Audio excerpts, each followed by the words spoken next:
Bueno, un plan de contingencia por COVID-19, que es el objeto de la presentación de hoy. ¿Para qué se hace? Se hace para tres objetivos complementarios. En primer lugar, para minimizar las probabilidades de que se produzcan contagios.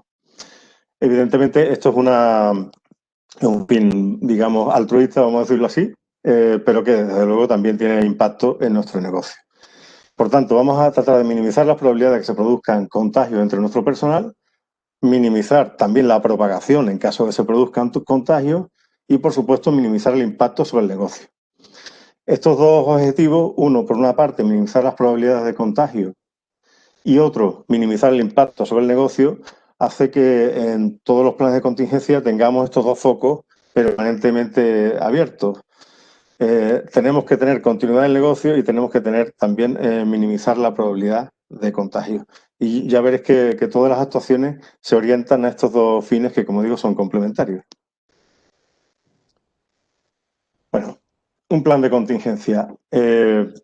Lo que dicen los libros, los manuales, lo que todos sabemos es que, en primer lugar, para definir un plan de contingencia se deben identificar los elementos disruptores o las amenazas a mi negocio. En segundo lugar, debo establecer un mapa de actividades y procesos en la empresa para saber un poco, pues eso, casar los impactos negativos que pueden tener los contagios o la pandemia, en definitiva, sobre mi negocio. En tercer lugar, hay que identificar los parámetros de criticidad de estos impactos sobre el negocio. Posteriormente, evaluar los riesgos de contagio y valorar la criticidad de los impactos sobre mi negocio. Y por último, establecer planes de acción. Evidentemente, como lo que menos es un documento. Un plan de contingencia es un conjunto de estrategias, de protocolos, orientados a garantizar que las cosas siguen yendo bien cuando se ponen feas. Un poco lo que acabamos de sufrir, una desconexión, en el momento en el que vamos a intervenir.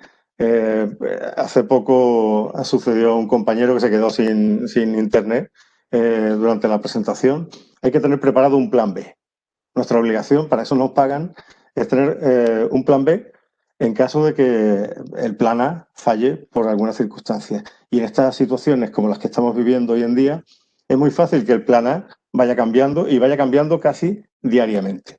Como sabéis, se acaba de anunciar que el toque de queda pues ya se suprime, ¿no? Y esto ha pasado en 48 horas respecto al anuncio. Se están produciendo tomas de decisiones muy súbitas por parte de las empresas, por parte de las autoridades locales y nacionales, y tenemos que tener un instrumento para saber reaccionar, para estar, digamos, activar un plan B en caso de que la actividad normal falle. Eso es un plan de contingencia. Es el conjunto de estrategias, instrumentos, actuaciones para poder minimizar el impacto sobre la actividad normal derivado de una contingencia tan extraña como la que se está dando en estos días, ¿no? Bueno, en primer lugar hay que identificar los elementos disruptores. En un plan de continuidad de negocio, los elementos disruptores son muy variados. En un plan de contingencia por COVID-19, los elementos disruptores son algo menos variados. En primer lugar, los elementos disruptores que todos podemos tener en la cabeza son los contagios, los riesgos de contagio o simplemente los confinamientos o cuarentenas de nuestro personal. Personal propio, personal ajeno, cada vez las contratas son más personal propio, en definitiva, son parte, digamos, del negocio. También las visitas a los proveedores y los entornos familiares. Es decir, los contagios se pueden producir tanto en el personal propio, como en el personal ajeno, como en los entornos familiares. De manera que tenemos capacidad de gestión, pero no una capacidad de gestión ilimitada, infinita en todos los ámbitos. Cuando hablamos del Real Decreto de agentes biológicos, el legislador está pensando en que el riesgo está contenido en el laboratorio, está contenido en la empresa. Aquí estamos luchando contra unos actores que en ocasiones no forman parte de nuestro entorno, impactan sobre nuestro entorno. De manera que es más difícil de gestionar. Otros elementos disruptores son las limitaciones que se imponen por parte de las autoridades. limitaciones desde el punto de vista legislativo, de movilidad o modificaciones en la demanda. Estos días, estos meses, se están produciendo distintas modificaciones en la demanda de productos y servicios. Alguna de vuestras empresas está sufriendo especialmente el impacto de la disminución de la movilidad que está caracterizándose, digamos, en estos tiempos.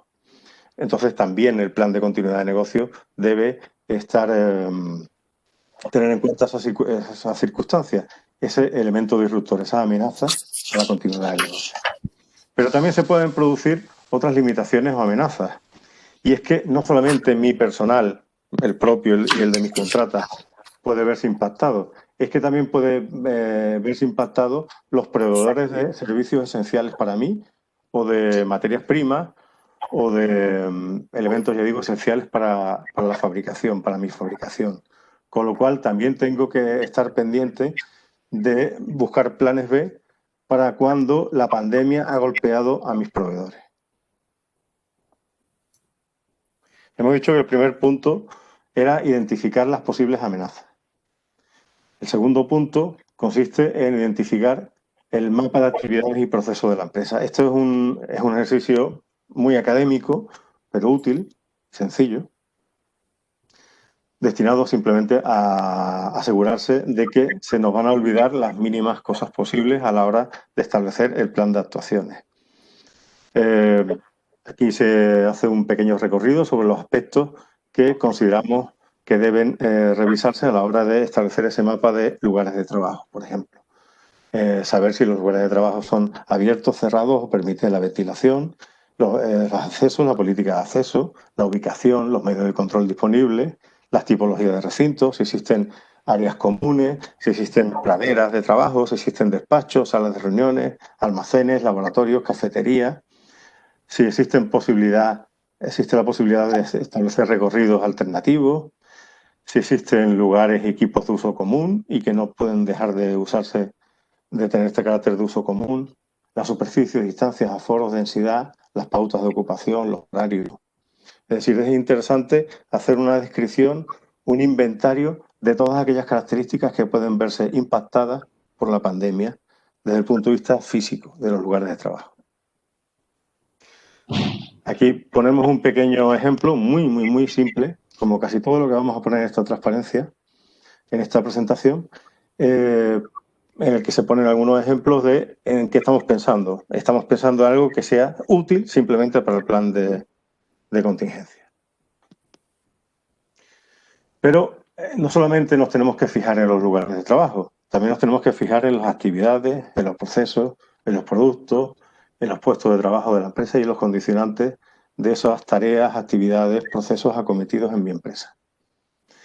Es importante que identifiquemos qué actividades se realizan a cargo de personal propio, cuáles se realizan por parte de contratas, qué trabajadores propios conocemos que están en situación de riesgo, qué actividades de mi empresa implican necesariamente el contacto con personal externo, como pueden ser las actividades de visita, de proveedores, de público en general en su caso, de venta, qué actividades son desarrolladas en mis instalaciones, en instalaciones cerradas, cuáles son en instalaciones abiertas y cuáles tengo que desarrollar en instalaciones ajenas, qué medios de transporte tengo, si son propios, si son transporte público, si son transportes especiales para ciertas actividades, qué posibilidad real hay de implantar teletrabajo sin que el negocio se vea resentido, qué tareas son ejecutadas por trabajadores solos, cuáles deben ser realizadas por trabajadores en pareja o por cuadrillas de equipo y qué horarios de trabajo tengo. Como digo, es importante hacer un inventario de todos estos condicionantes que pueden verse impactados por estas amenazas. Una vez más ponemos algún ejemplito también muy simple sobre distintas actividades. En este caso estamos haciendo uso del plan de contingencia que hemos elaborado en INERCO, simplificado, para que veáis, bueno, que ya digo que es un ejercicio simplemente de reflexión para identificar todos los puntos donde hay que tener que tocar derivado de estas amenazas. La tercera fase es la más importante, en la que se casan, digamos, las amenazas y las características de mis lugares y de mis actividades, con objeto de evaluar los riesgos de contagio y evaluar el impacto sobre la actividad. Como hemos dicho al principio, cuando se hace un plan de contingencia hay que tener dos focos. Uno, minimizar los riesgos de contagio. Otro, minimizar el impacto sobre la actividad.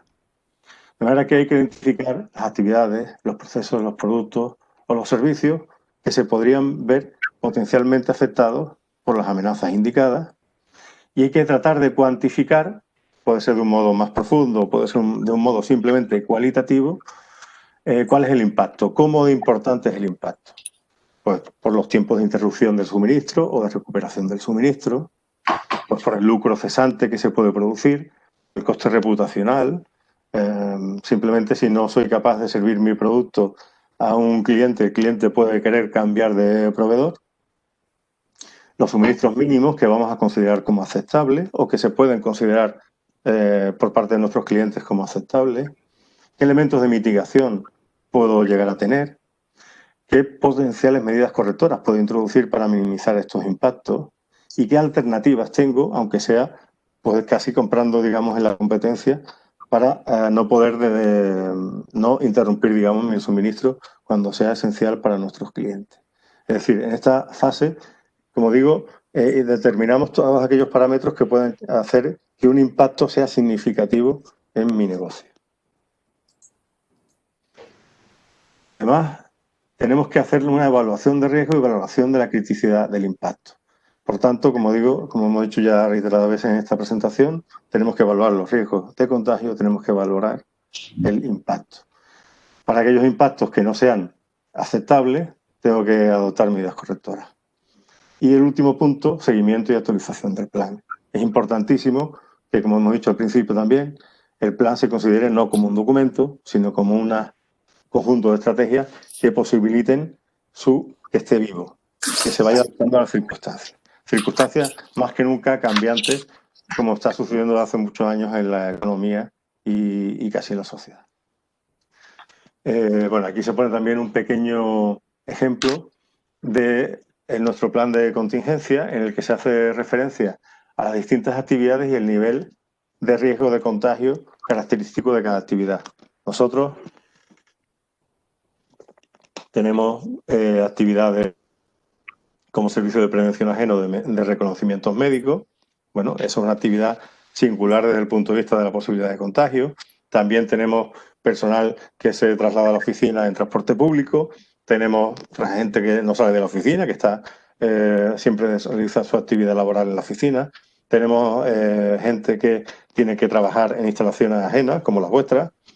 A veces con labores de consultoría, pero en otras ocasiones haciendo distintos trabajos que requieren trabajar en pareja o en cuadrilla. Bueno, se trata de establecer para cada una de las actividades, a los efectos del plan de contingencia, cuáles son los riesgos de contagio característicos de cada una de estas actividades y establecer medidas de control. Nosotros lo que hemos establecido es una especie de protocolos o normas sencillas, pues tanto para estar en la oficina, para un transporte público, cuando nos desplazamos a instalaciones como las vuestras, cuando estamos en instalaciones como las vuestras, cuando se hacen reconocimientos médicos. En definitiva, pequeños protocolos, pequeñas normas para conocer, para tratar de minimizar la probabilidad de contagio. Hemos dicho que el otro plano es minimizar el impacto sobre el negocio. Bueno, se trata de que para cada actividad relevante, para cada actividad que se considere crítica, se identifiquen un poco las medidas correctoras a adoptar. Por ejemplo, personal limpieza se ha convertido en una actividad crítica para nosotros y para cualquiera en estos momentos. Bueno, no se considera una actividad indispensable porque, gracias a Dios, es una actividad en la que se puede disponer de distinto personal para acometerla, de manera que no diríamos que es una actividad especialmente crítica desde el punto de vista del impacto sobre el negocio. La elaboración de nómina, de pedido, de factura, sí podríamos considerar una actividad crítica, acometida en este caso por personal propio, en el que trataremos de que no haya personal indispensable. Es así, de hecho, no hay personal indispensable, de manera que existe suficiente plantilla como para acometer estos trabajos en caso de que parte de esa plantilla se vea afectada por un confinamiento o que esté de baja directamente. técnicos de oficina o técnicos de campo ocurre lo mismo. Es decir, que hay que establecer para cada tipo de actividad si estamos en situación débil o estamos en situación de fortalezas para poder hacer frente a una amenaza como la que hemos indicado.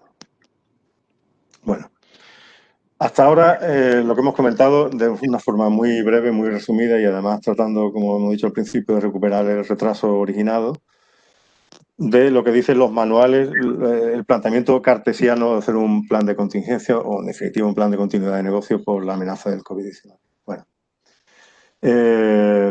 para su elaboración hemos tenido en cuenta nuestro propio plan de contingencia, algunos planes de contingencias que hemos elaborado para empresas como la vuestra y también los planes de contingencia que nos trasladan empresas como la vuestra. Esta última parte de la presentación, que yo considero que es la más interesante de toda la presentación, habla de algunos aspectos que consideramos fundamentales que se consideren a la hora de acometer un plan de contingencia. Sobre todo a la hora de implantar medidas. ¿Qué medidas deben ser implantadas? Para definir estas medidas, para elaborar estas medidas, no nos hemos limitado a hacer un corta-pega, digamos, de todas las medidas que hemos visto en todos nuestros clientes o de recopilar todas las medidas que nosotros hemos propuesto en los planes de contingencia que hemos elaborado para algunas de nuestras empresas clientes. Lo que hemos tratado aquí es sacar, como se suele decir, lo mejor de cada casa.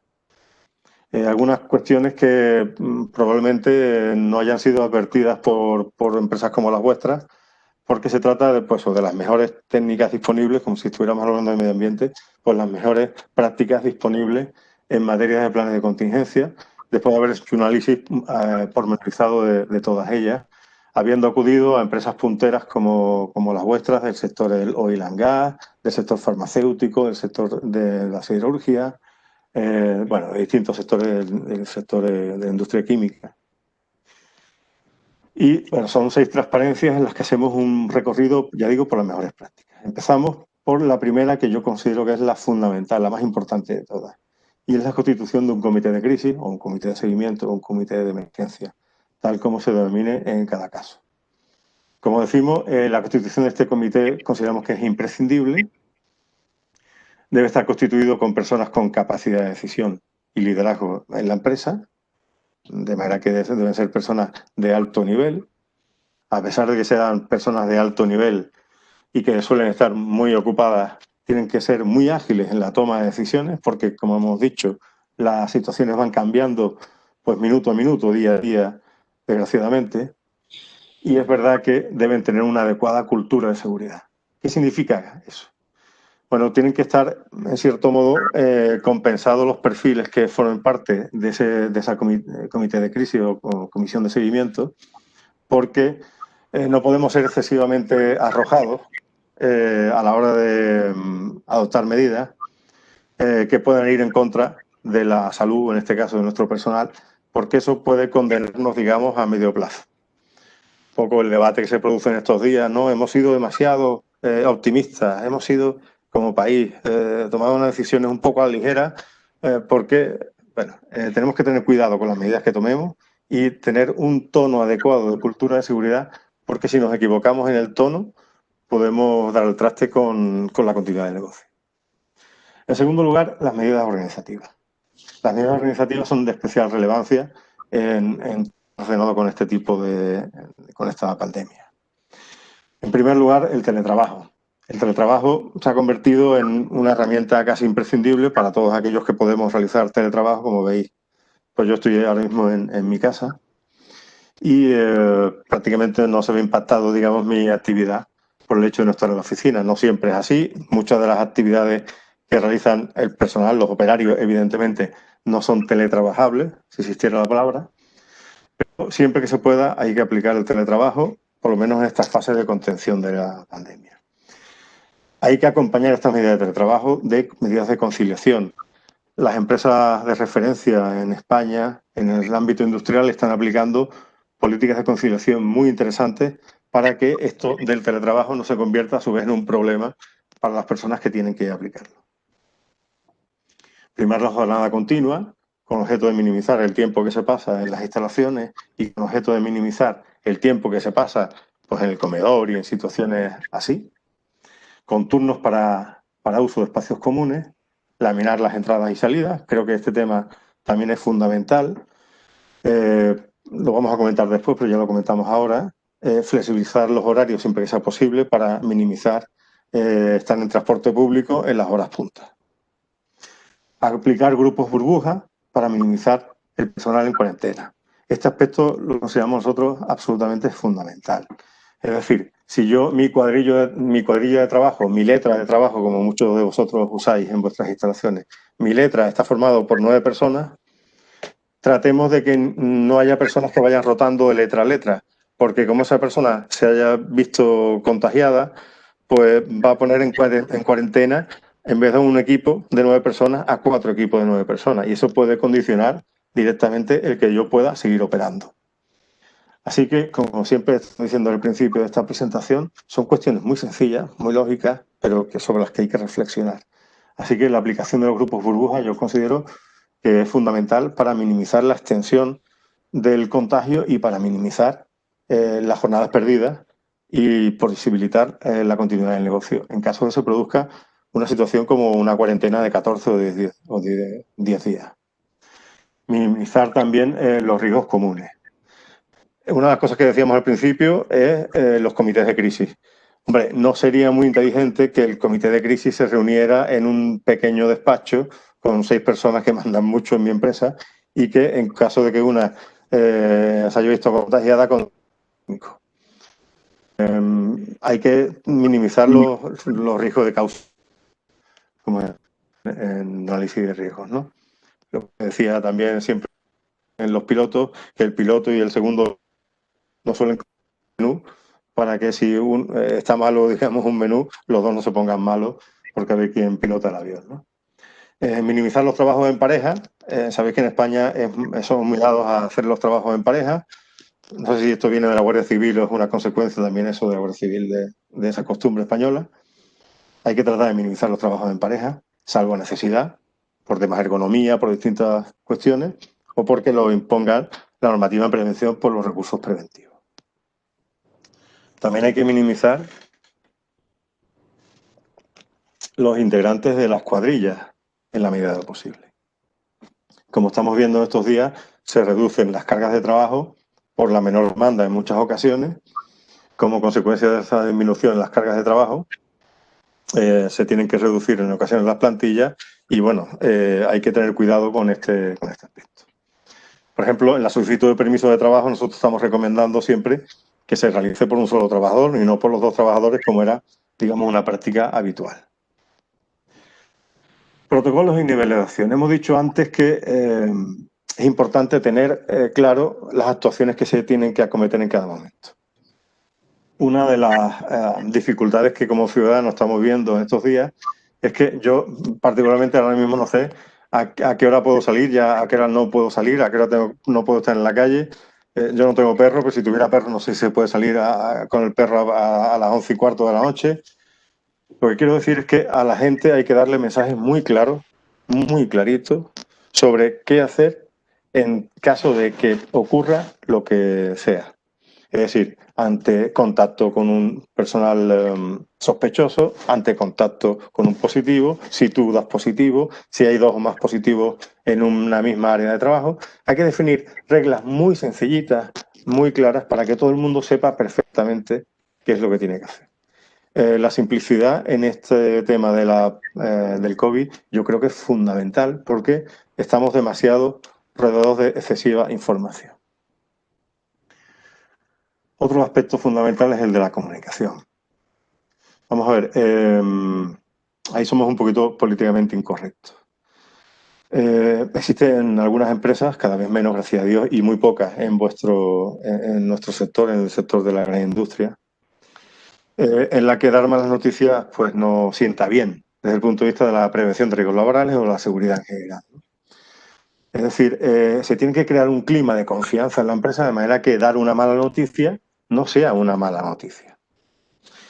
De manera que si se detecta que algo no funciona, es sano advertir de que algo no funciona para que se pueda arreglar.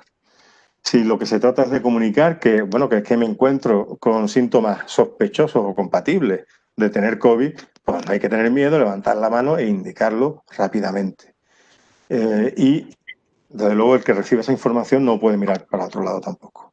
Es decir, una de las cosas buenas que puede tener este tema del COVID es que se cree una cultura de la transparencia en la comunicación de noticias no especialmente buenas en ocasiones, pero que nos acostumbremos a gestionar este trasiego de informaciones y saber actuar ante ese trasiego de informaciones.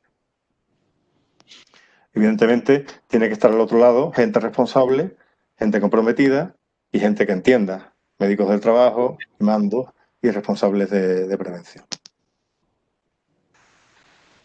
¿Qué más cuestiones consideramos importantes?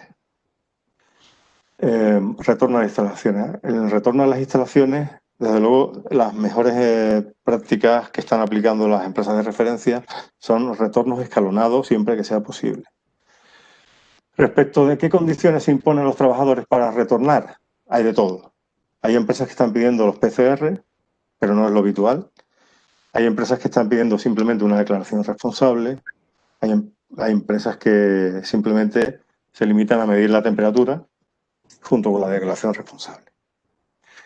En el retorno a las instalaciones, si se produce una limitación de aforo, hay que solicitar, digamos, pues, oye, yo puedo ir a la oficina mañana, no superaré el aforo. Entonces hay que establecer esas políticas de comunicaciones y hoy en día hay muchas empresas de vuestro sector que están implantando apps que posibilitan esa solicitud, entre comillas, de permiso de ir a las oficinas y que el mismo sistema te da respuesta de si es posible, si no y cuándo se puede producir, digamos, tu retorno e incluso dónde te debes colocar a la hora de retorno. Son aplicaciones bastante simples e interesantes, apps incorporadas al móvil. Las contratas es interesante que se lamine su regreso. Nosotros, evidentemente, como contrata vuestra, lo hemos sufrido, pero bueno, yo creo que es una cuestión que también tenía su lógica. Y hay que registrar todo el personal que entre otra vez, que ingrese otra vez en la empresa y acreditar que está formado sobre las actuaciones y las precauciones que tiene que tener en materia de COVID. En las instalaciones, en los primeros tiempos la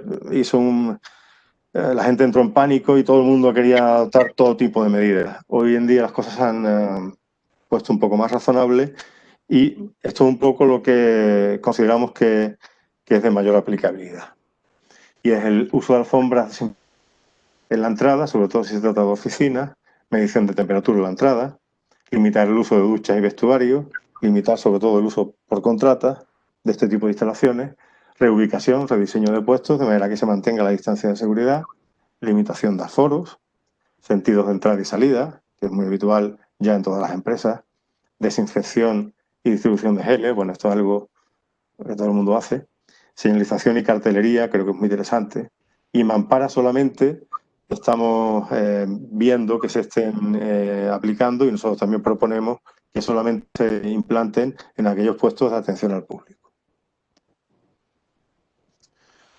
En las instalaciones continuamos, limitación del uso de ascensores, solamente si se trata de ascensores grandes se permitiría el uso de más de una persona de manera simultánea, limitación del uso de equipos comunes, higienización tras el uso, algo que no se está usando, que no se está haciendo demasiado en las empresas hoy en día. Un tema que se ha puesto entre comillas de moda, que son los personal distance, que son personas que están encargadas, cuya única misión estos días es asegurar que la gente no vulnera la distancia de seguridad.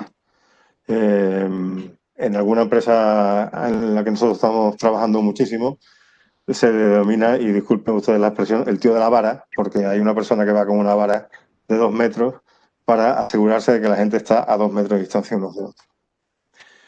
Nueva política de ventilación de lugares de trabajo cerrados, minimización de las visitas externas y del número de reuniones e integrantes en las reuniones. Seguimiento del estado de la salud. Hemos dicho que existen de todo tipo de medidas, PCR, para poder entrar, que no es lo más extendido hoy en día, pero sí declaración responsable y medición de temperatura, como hemos indicado. Algunas empresas de referencia están usando unas APP que posibilitan, ya digo, la comunicación del estado de salud del propio individuo todas las mañanas. Es decir, por la mañana te despierta la app, se conecta contigo y te pregunta cómo te encuentras. Y en función de lo que le responda, pues te dirá, permanece en tu casa o puedes ir a la oficina tranquilamente. También se están haciendo muchas campañas sobre pautas saludables, porque trabajar en casa tiene sus cuestiones, tanto de alimentación como posturales, etcétera. Y también actuaciones de acompañamiento, porque muchas personas están angustiadas, pues porque no se sienten parte del equipo de trabajo, pues porque piensan que su puesto de trabajo está en cuestión.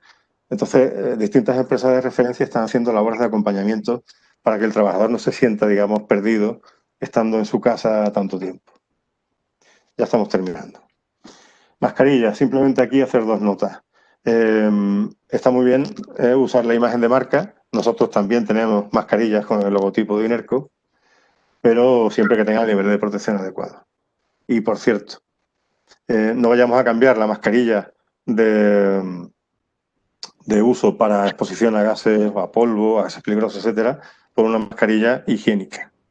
Es decir, no perdamos el sentido común trabajando y usando los EPI que estábamos usando hasta ahora. Y después respetar las normas de utilización de tiempos máximos de utilización. En el transporte, minimizar el transporte público, minimizar los desplazamientos y adoptar medidas organizativas también relacionadas con el transporte. Y la concienciación, como digo, el uso de mascarillas, de normas de higiene personal, no toser, estornudar, saludar, etcétera, distanciamiento, y lo de la comunicación de casos y normas en el uso de PVDs, como hemos indicado antes. Y ya para terminar, pues actuaciones típicas de la continuidad del negocio. Es imprescindible que hagamos un ejercicio como el que hemos dicho hoy, en el que identifiquemos qué puestos están en cuestión, pues porque estén ocupados por trabajadores que consideramos imprescindibles. Yo sé que es muy español esto de luchar por hacerme imprescindible en mi puesto de trabajo. Eso, como todos sabéis, no va con los tiempos actuales. Hay que ser generoso y hay que compartir, digamos, el conocimiento con otros compañeros para que, por ejemplo, si sucede una cuestión como esta, la empresa siga adelante y no caiga conmigo. La polivalencia, por tanto, es fundamental y hay que intensificar la polivalencia para minimizar el número de trabajadores imprescindibles. Incluso planes de acogida. En estos momentos en los que existen dificultades de empleo, pero también hay que tener, digamos, más carga de la que tirar en caso de que necesite mayores número de integrantes de relevo de mi personal titular que está fuera de combate. Proveedores alternativos, porque ellos pueden tener también, sufrir el impacto de la pandemia y no servir los productos o servicios que yo necesito. Eso es fundamental, que hagamos esa reflexión. Algo en lo que nosotros tenemos muchísima experiencia, como bien sabe alguno de los que está presentes en esta reunión, y es que hay que vigilar que las disminuciones de la demanda no provoquen disminuciones de plantilla que puedan ir en contra de la seguridad. Existen metodologías bastante completas para evaluar la seguridad ante cambios de plantilla. Nosotros, desde luego, somos especialistas en ese tipo de estudios y son estudios que se están haciendo mucho en estos días, pues derivado de la disminución de la demanda en muchísimos casos. Como también abogamos nosotros desde hace mucho tiempo, hay que minimizar la influencia del factor humano sobre la seguridad, aunque esto no sé si es políticamente correcto o no. Hay que tratar de minimizar la capacidad que tiene el ser humano de provocar accidentes y tratar de minimizar el impacto positivo también sobre la seguridad del factor humano, de manera que los sistemas sean lo más resilientes posibles frente a ausencias, por ejemplo, de factor humano motivados por la pandemia. Y hay que tratar de minimizar las medidas organizativas que tengan un carácter irreversible. Esto tiene que ver más con la continuidad del negocio que con la seguridad. A veces podemos llegar a pasarnos adoptando reducciones de plantilla y, digamos, perder músculo, un músculo que sea muy difícilmente recuperable posteriormente. Y ya por último, temas financieros, evidentemente no es momento de tener muchísimas alegrías en el ámbito financiero. Y bueno, esto es un poco la presentación. Creo que más o menos hemos cumplido el horario, aunque se quede un poquito menos de tiempo para las preguntas, y estoy a vuestra disposición para cualquier cuestión que queréis compartir. Muchas gracias, Pablo, por la presentación. Ahora dejamos abierto el turno de preguntas. Si queréis, podéis activar vuestro micro y y preguntar a Pablo.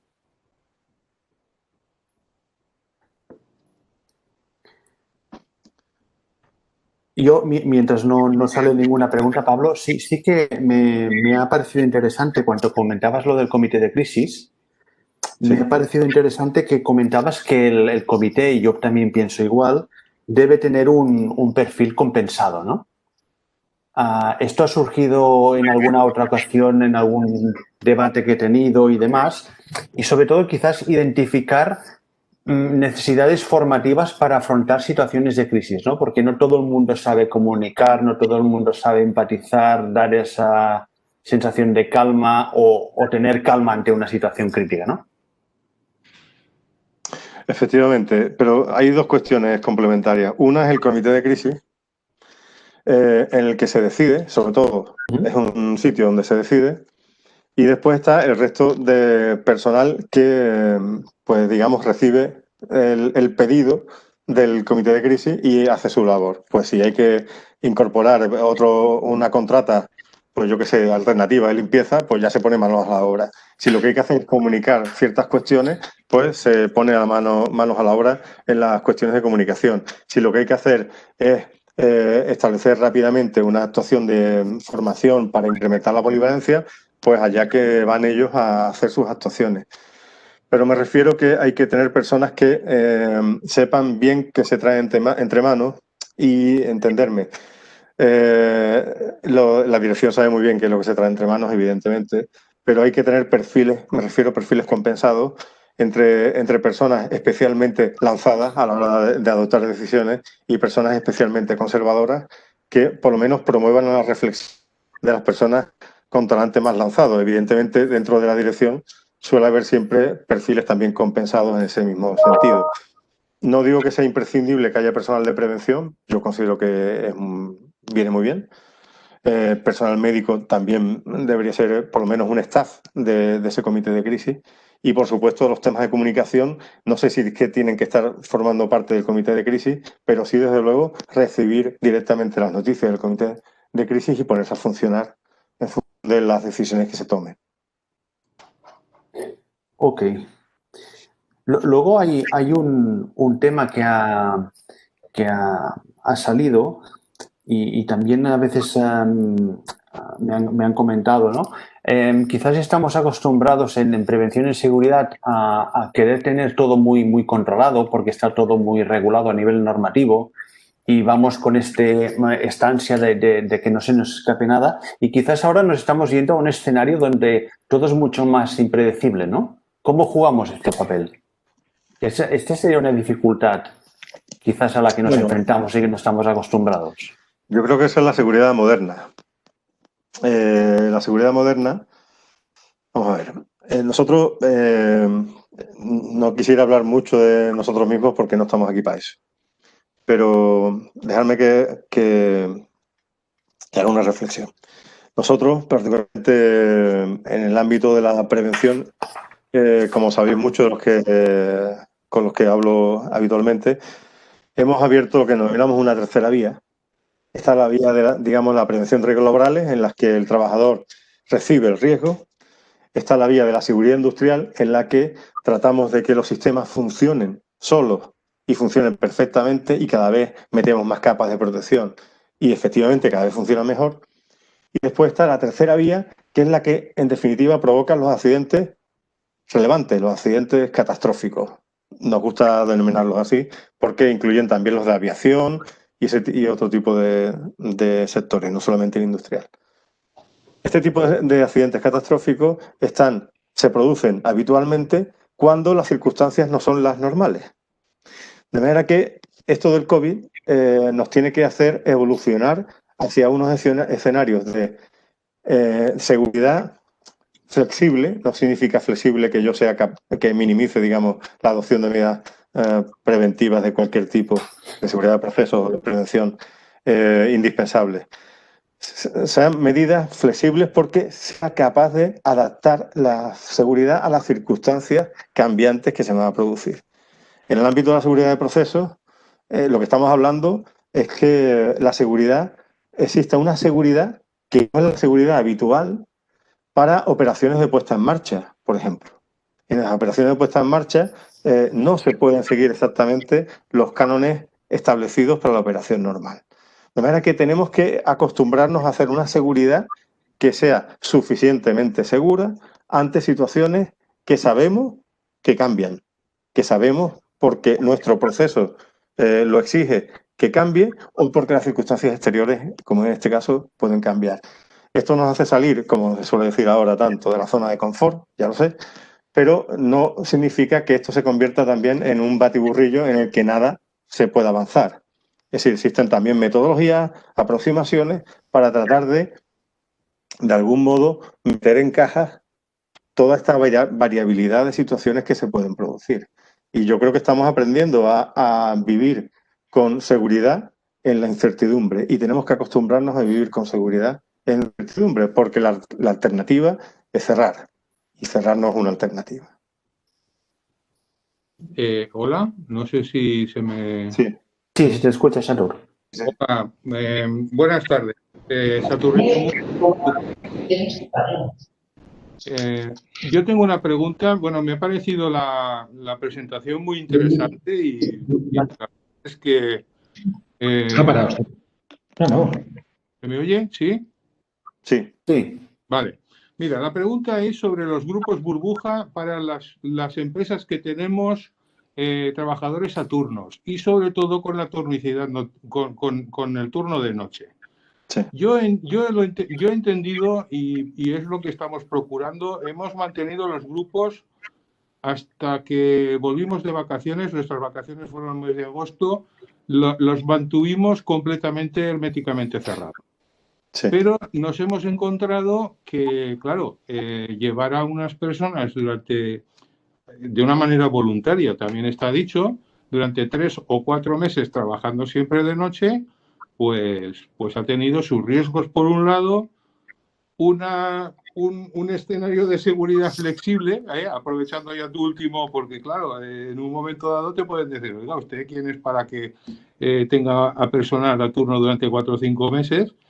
Y yo ahora me vuelvo a encontrar otra vez viendo cómo se está planteando el tema del personal burbuja, que aunque yo ahora lo siga manteniendo en el turno, porque como tú también muy bien decías, los turnos suelen rotar para que no vayan siempre los mismos, dentro de 15 días yo tendré un turno que ha estado de noche, que se pondrá en tardes o mañanas y que volverá a interactuar con el resto de la empresa. Llámese personal de laboratorio, llámese todo lo que en teoría estamos intentando minimizar y que haya turnos de entrada-salida y que no se encuentren por los pasillos. Entonces, yo no sé si lo pongo en común, tanto vosotros desde Bequinor, como lo veis, o bueno, desde INERCO, perdona, o si os estáis encontrando también la misma pregunta en otros tipos de actividades. Nosotros somos el sector de química fina. No somos tampoco grandes empresas, en mi caso somos 54 trabajadores y estoy hablando de un grupo que puede llegar como mucho a 9 personas en un turno nocturno.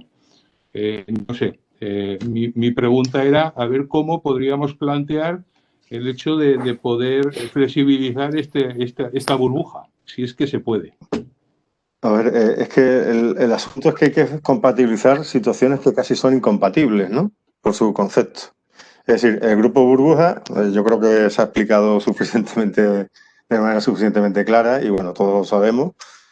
Si la letra A está el trabajador Manolito, que pasa a la letra B mañana y el trabajador Manolito sospechoso, acabamos de joderla. Disculpad la forma de decirlo. Claro, pero también estamos diciendo que tratemos de minimizar los riesgos de causa común. Y claro, hacer compatibles, digamos, dos cuestiones que en principio no parecen demasiado compatibles es difícil.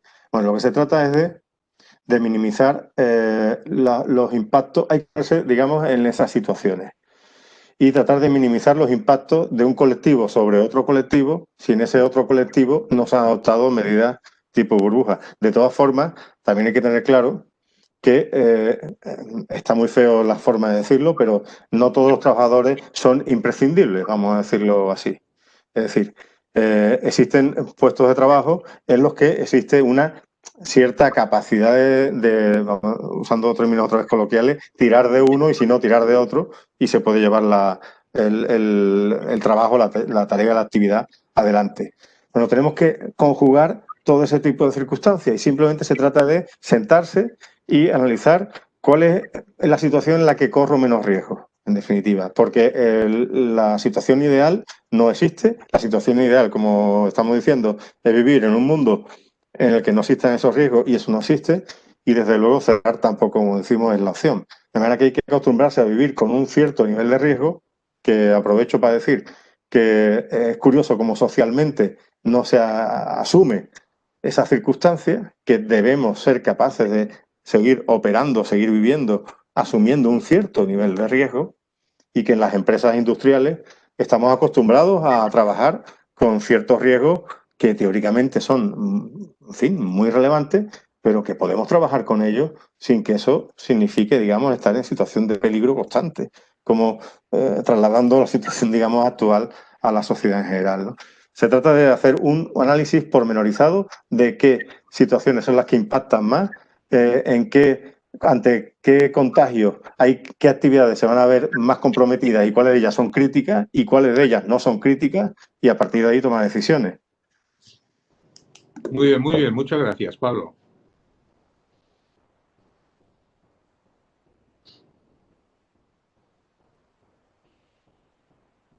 Bueno, simplemente quiero añadir que a la hora de lo de la seguridad flexible no significa, insisto, flexibilizar las medidas de seguridad, sino adaptarlas a las circunstancias cambiantes. Yo personalmente creo que nos hemos tenido que adaptar todos, pero además de una manera súper rápida. O sea, prácticamente Cruel. Sí. Sí, ¿habría alguna pregunta más? Sí, hola, mira, soy Ana Rovira de Inospec. ¿Me oís? Sí. Mira, habéis pasado un poco por encima por el tema de ventilación de espacios cerrados. Entonces, mi interés era saber, bueno, experiencia o opinión, ¿qué opináis sobre los aparatos, estos purificadores de aire o, bueno, este tipo de equipos, ¿no? Si los aconsejáis, si no, si habéis visto empresas que lo aplican.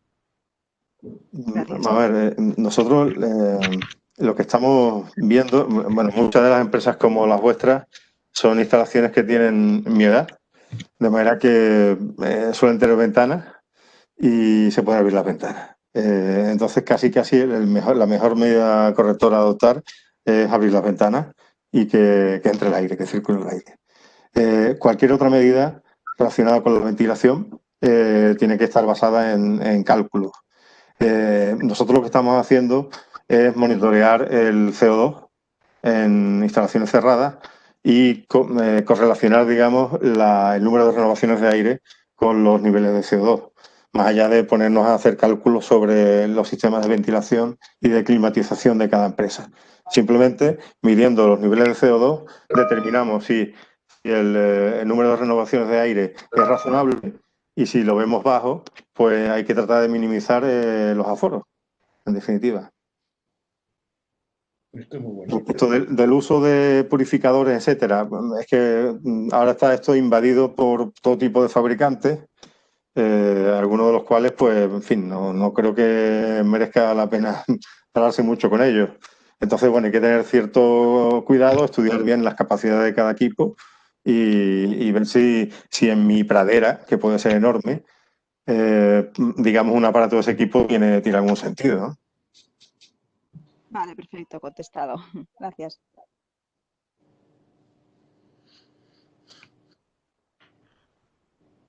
Sí, ¿tenéis alguna pregunta más para Pablo? Sí, ¿se me oye? Sí. Sí, Enric Ferrando, de B. Brown. En relación a lo que estabais comentando antes del tema de grupos burbuja, bueno, yo creo que la mayoría de empresas lo implementamos en la primera ola de la pandemia esta, y probablemente con la vuelta a la nueva normalidad, pues más o menos se fue desescalando todo este tema.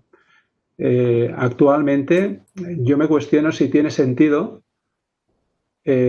bueno, en la primera fase al menos pues podía tener un sentido porque había un confinamiento casi total de la gente en donde realmente pues la gente socialmente interaccionaba muy poco. Todo el mundo estaba, podríamos decir, confinado en casa y la interrelación social pues podía ser en el trabajo. Actualmente el plantearse grupos burbuja, ¿lo veis realmente que puede tener su fruto cuando sales del entorno de trabajo y hay una interacción social total? O sea, quiero decir, la gente probablemente en entornos, no sé, en mi caso, pues el 60% de la población, el 60% de la plantilla vive en un pueblo o en varios pueblos alrededor de donde está la planta más importante, ¿no?